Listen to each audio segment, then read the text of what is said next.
कुमार मैथिल जी, मैं आपके पास आना चाहती हूँ। ये बोलना, बोल देना और उसका असर हो जाना, दोनों दो चीजें हैं जो दोनों दो विपरीत दिशाओं में जा सकती हैं। तो अगर बीजेपी ये दावा करती है और उस पर समर्थन मिल जाता है, तो फिर कितना स्टैंड करती है बीजेपी इस मुद्दे के साथ और इन चुनाव में इसका कितना प्रभाव पड़ सकता है?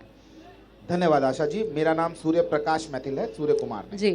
और पहले तो आप सभी को भारत माता की जय, वंदे मातरम। और सभी से निवेदन है मेरा कि जिनके मन में इटली बसा है और रोम रोम में रोम, और जो भगवान श्री रामचंद्र जी के इस दिव्य और भव्य मंदिर का सदैव विरोध करते रहे, जरा उनके कान तक आवाज पहुंच जाए, जय श्री राम।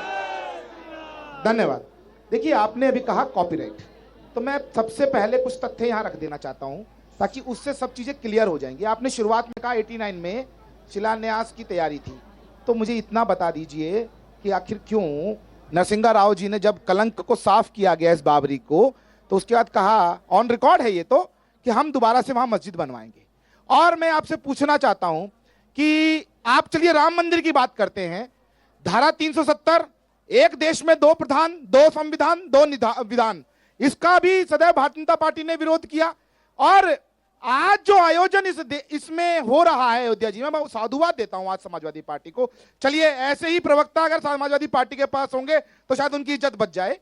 तो उन्होंने कहा ना कि ये प्राण प्रतिष्ठा है, तो इतनी समझ शायद कांग्रेस को भी आ जाए कि ये इवेंट नहीं है, जो ये लगातार अपमानित कर रहे हैं इस प्राण प्रतिष्ठा कार्यक्रम को, कि इवेंट नहीं है। मैं बहुत ही निम्रता से पूछना चाहता हूं इस देश की जनता, क्योंकि आपका चैनल बहुत देखा जाता है, कि यदि इस राम मंदिर की स्थापना के लिए विश्व हिंदू परिषद ने आंदोलन चलाया, राष्ट्रीय स्वयंसेवक संघ ने आंदोलन चलाया, और उससे निकले हुए नेताओं ने भारतीय जनता पार्टी में राजनीतिक रूप से कार्य किया, लाखों सनातनियों ने यहां पर संघर्ष किया, और आज जब भव्य और दिव्य राम मंदिर की प्रतिष्ठा का समय आ रहा है, तो दारुल उलूम देवबंद से आएंगे क्या यहां पर कार्य संभालने के लिए?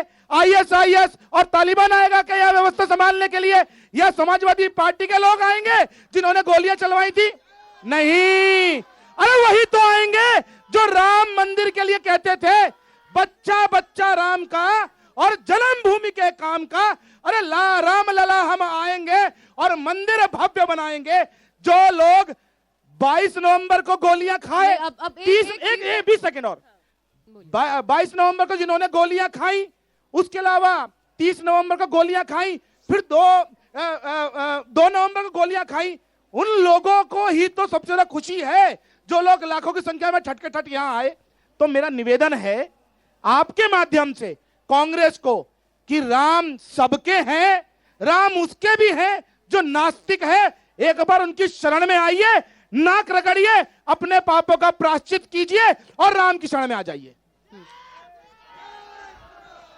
ये मुद्दा जब बीजेपी ने उठाया था, मैं आपसे ये सवाल करना चाहती हूँ, जब 89 के चुनाव में बीजेपी ने मुद्दा उठाया, तब उसके पीछे ये तर्क दिया गया कि ये लाल कृष्ण आडवाणी के शब्द थे। ये मुद्दा इसलिए उठाया गया क्योंकि जिस आधार पर सोमनाथ मंदिर के पुनर्निर्माण